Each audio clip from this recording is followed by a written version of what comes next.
Olá pessoal, sejam bem-vindos a mais uma videoaula de Cálculo 3 e hoje vamos trabalhar com valores máximos e mínimos de funções de duas variáveis.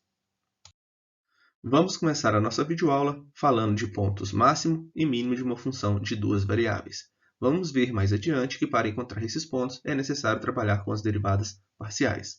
Aqui eu coloquei o gráfico para entendermos melhor como funciona a questão do máximo local, máximo absoluto, mínimo local e mínimo absoluto. Então, em relação a esse gráfico, nós vamos ver que existem dois pontos A e B nos quais f tem um máximo local, ou seja, onde a imagem do AB é o maior que os valores próximos de f de x, y. Né? Então, aqui nós vamos ter dois máximos locais e o maior desses dois valores é considerado o máximo absoluto. Do mesmo modo, f tem dois mínimos locais, onde f de AB, ou seja, a imagem de AB, é menor que os valores próximos de f de x, y. Então, aqui vamos ter um mínimo local e, nesse caso aqui, o mínimo absoluto. Definição 1. Uma função de duas variáveis tem um máximo local no ponto AB se a imagem de AB é maior ou igual à imagem de qualquer ponto xy quando xy está próximo de AB. Isso significa que a imagem do ponto AB é maior ou igual ao f de xy para todos os pontos xy em alguma bola aberta com centro em AB. Lembrando que para a função de uma variável, a gente analisava um intervalo, né? Aqui terá que ser analisado uma bola aberta. O número f de AB, ou seja, a imagem do ponto AB, é chamado valor máximo nesse caso. Se a imagem do ponto AB é menor ou igual a todo f de xy, quando xy está próximo do ponto AB, então f tem um mínimo local em AB. E podemos falar que o f de AB é um valor mínimo local, ok? Agora, se as inequações da definição 1, quais inequações? Essa daqui, né? f de AB maior ou igual a f de xy, ou f de xy maior ou igual a todo ao f de AB, valerem para todos os pontos xy do domínio de f, então f tem um máximo absoluto ou um mínimo absoluto em AB, ok? Teorema 2. Se f tem um máximo ou um mínimo local em AB e as derivadas parciais de primeira ordem de f existem nesses pontos, então podemos afirmar que as derivadas parciais em relação a x e em relação a y no ponto AB serão iguais a zero. Ok? Um ponto AB é chamado de ponto crítico ou ponto estacionário de f se essas derivadas parciais em relação a x e em relação a y no ponto AB forem iguais a zero, ou se uma das derivadas parciais não existir. Tranquilo? O teorema 2 diz que se f tem um máximo ou mínimo local em AB, então AB é um ponto crítico de f. Então, a ideia é muito parecida com o que estudamos lá no cálculo diferencial para a função de uma variável, né? Lá no cálculo 1. No entanto, igual vimos lá no cálculo 1, nem todos os pontos críticos serão máximos ou mínimos. Tá? Em um ponto crítico, a função pode ter um máximo local ou ainda nenhum dos dois. Então, lembrando, se temos um máximo ou um mínimo local, esse ponto será chamado de ponto crítico da função. Agora, nem todo ponto crítico será um máximo ou mínimo local da função. Seja minha função f de xy igual a x² mais y² menos 2x menos 6y mais 14. Então, a derivada parcial em relação a x e em relação a y é tranquila. Por quê? Aqui nós temos um polinômio, né? Então, derivar isso em relação a x e em relação a y é fácil. Essas derivadas parciais são nulas quando, nesse caso aqui, quando o x é 1, aqui vai zerar, e aqui o y, quando for 3, também zera. Portanto, o único ponto crítico é 1 e 3. Pessoal, completando o quadrado da nossa equação aqui de cima, nós vamos ter 4 mais x menos 1 ao quadrado mais y menos 3 ao quadrado. Isso fica mais fácil para trabalhar com um gráfico, tá? E também até para fazer uma análise. Já que o x menos 1 ao quadrado é maior ou igual a zero, e essa parte aqui também é maior ou igual a zero, tá? Ambos estão elevando ao quadrado, né? Temos que o f de xy será maior ou igual a 4. Ok, para todos os valores de x e y. Logo, o f de 1, 3 é igual a 4 é um mínimo local. Vocês concordam comigo? Se essas duas partes serão maiores ou igual a zero, então a imagem, no caso de 1 e 3, do ponto 1 e 3, que é 4, né? Aqui vai zerar, aqui 0 é 4, será um mínimo local. E, de fato, é o mínimo absoluto, né? Porque para qualquer outro valor que você pega para x e para y, vai ser um valor maior que 4. Beleza, aqui a gente fez uma análise. Através do gráfico, a gente também conseguiria ver isso, né? Então, vocês já sabem fazer a interpretação gráfica dessa função, dessa superfície, que no caso é esta daqui, e vocês iam conseguir visualizar que o ponto 1, 3 e 4 é um ponto de mínimo absoluto, né? Então, ok. Um outro exemplo. Determine os valores extremos da nossa famosa sela de cavalo. Aqui, a derivada parcial em relação a x também é fácil, no caso deu menos 2x. A derivada parcial em relação a y é 2y. O único ponto crítico nesse caso será o 0, 0, né? Que valor que você coloca aqui para x quiser. No caso é só o 0 e para y também. Então, observação.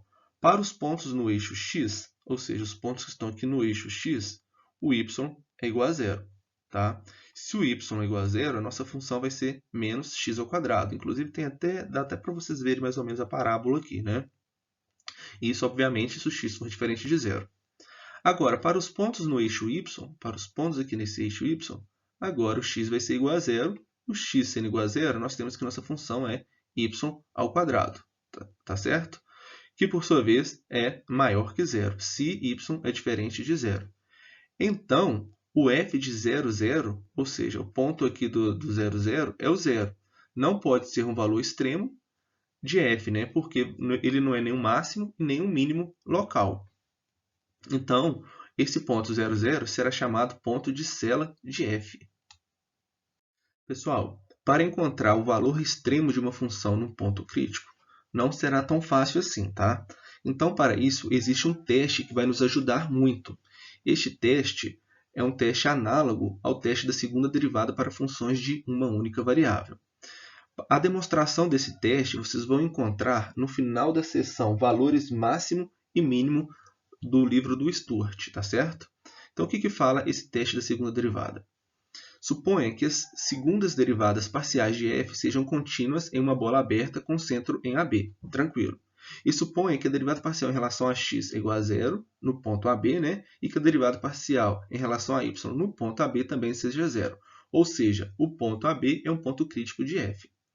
Seja dzão dado por esta equação. Pessoal, em alguns livros vocês vão ver no lugar do dzão o hzão, que eles chamam de hessiana, tá? Então, o dzão de AB é igual a derivada parcial de segunda ordem aqui em relação a x no ponto AB, a derivada parcial de segunda ordem y no ponto AB, menos a derivada de segunda ordem xy no ponto AB ao quadrado. Então, vamos lá. Se esse dzão for maior que 0 e a derivada parcial de segunda ordem em relação a xx no ponto AB também for maior que 0, então o f de AB é o mínimo local.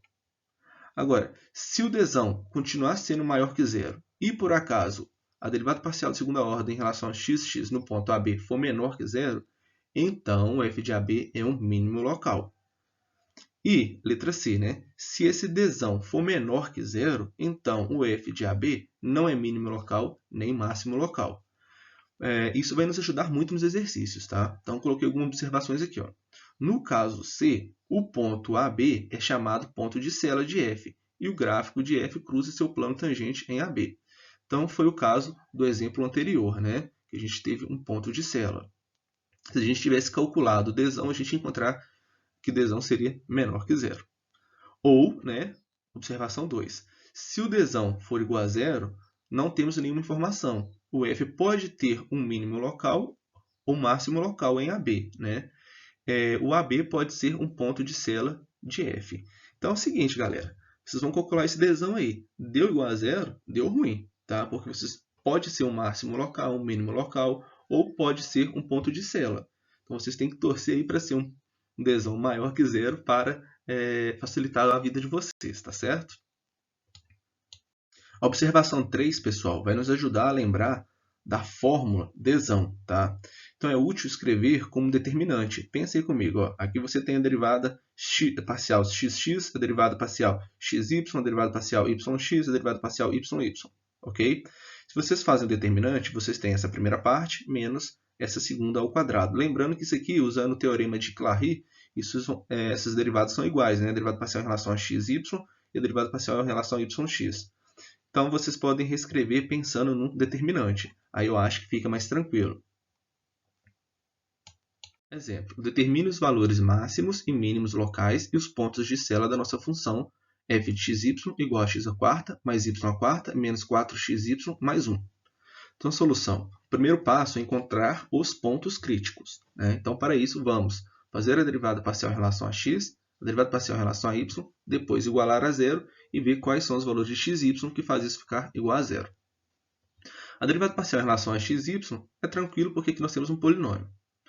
Igualando essas derivadas parciais a zero, vamos obter o quê, né? Se você iguala isso aqui a zero, você tem x ao cubo menos y igual a zero. Lembrando que vocês colocam o 4 em evidência, né? Aqui nós vamos ter y ao cubo menos x igual a zero. E para resolver isso, o que nós vamos fazer? Aqui o y é igual a x ao cubo. Então, substitui o y igual a x ao cubo na segunda equação. Vocês vão ter x à nona menos x igual a zero, que eu escrevi aqui embaixo. Coloca o x em evidência. Vocês vão ter x oitava menos 1. Isso daqui pode ser reescrito como produto notável, né? X à quarta menos 1 vezes x à quarta mais 1. Que, por sua vez, olha que legal, essa parte x à quarta menos 1 pode ser escrita como x ao quadrado menos 1 vezes x ao quadrado mais 1. Então, o x à nona menos x pode ser escrito como esse produto todo. Agora sim fica mais fácil de encontrar as raízes, né? X igual a zero é uma raiz. X igual a 1 é outra raiz. X igual a menos 1 é outra raiz. Aqui nós não vamos ter raízes, aqui também não. Então, as raízes são x igual a 0, x igual a 1, x igual a menos 1. Quando x é 0, o y é 0. Quando x é 1, o y é 1. E quando x é menos 1, o y é menos 1. Né? Basta analisar aqui.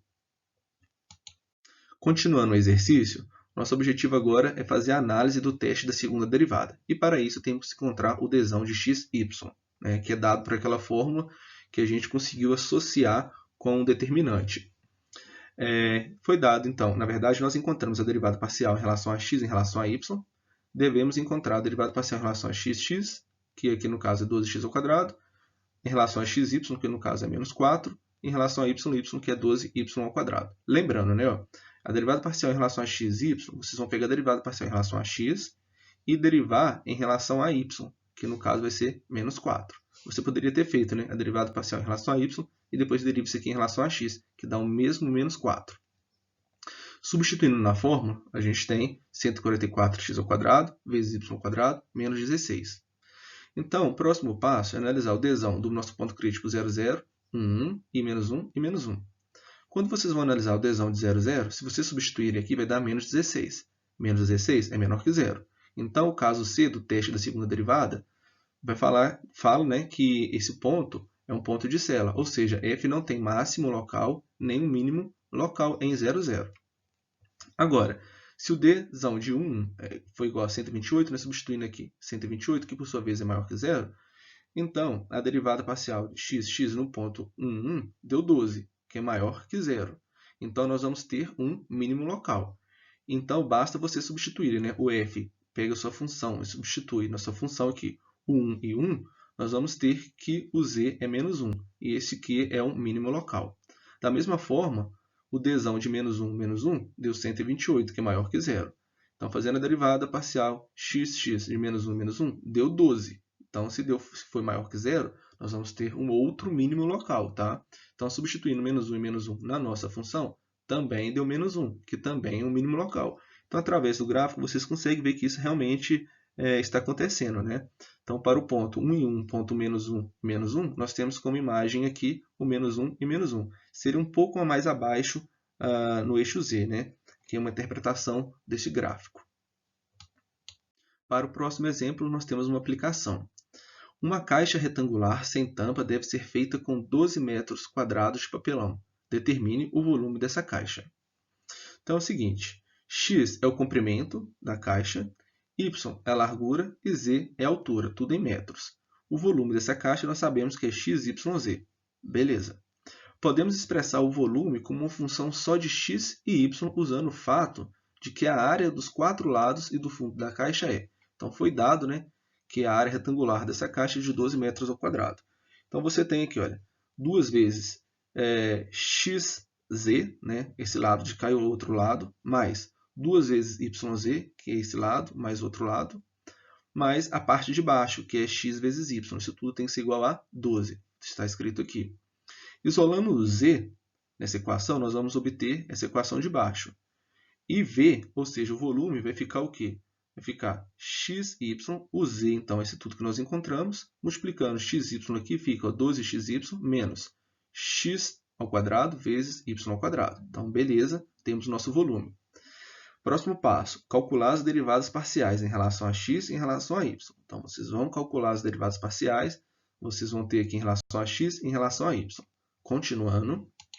Pessoal, lembrando que temos como objetivo encontrar o valor de x, y e z para que tenhamos um volume máximo, né?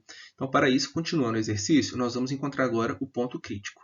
E para encontrar o ponto crítico, nós temos que a derivada parcial de divisão em relação a x e divisão em relação a y tem que ser igual a zero. Eu coloquei elas aqui no canto, né? Só que essas derivadas vão ser igual a zero em um dos casos quando x for zero e quando y for zero, né? Só que aí dá problema. Quando x for zero e y for zero, o volume vai ser quanto? O volume vai ser zero. Então, isso não nos ajudaria muito, né? Para ter um volume máximo, nosso objetivo é encontrar um x, y e z diferente de zero. Então, uma outra forma para essas derivadas parciais serem zero é que o 12 menos 2xy menos x ao quadrado igual a zero e o 12 menos 2xy menos y ao quadrado também igual a zero.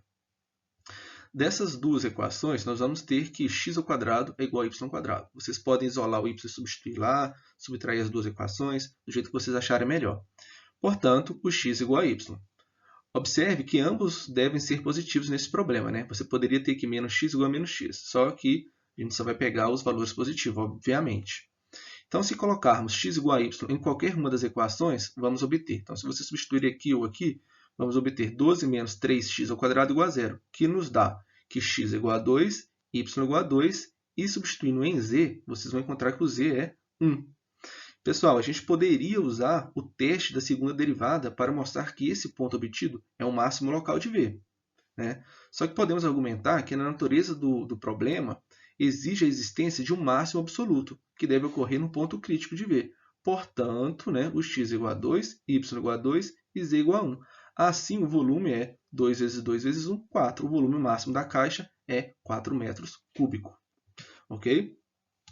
Pessoal, vamos dividir essa videoaula em duas partes. A próxima parte, vamos trabalhar com os valores máximos e mínimos absolutos das funções de duas variáveis. Os exercícios também ficarão na próxima videoaula. Lembrando que os slides dessa videoaula foram elaborados com base nas notas de aula do livro do Sturt, Cálculo, volume 2. Um grande abraço e até a próxima.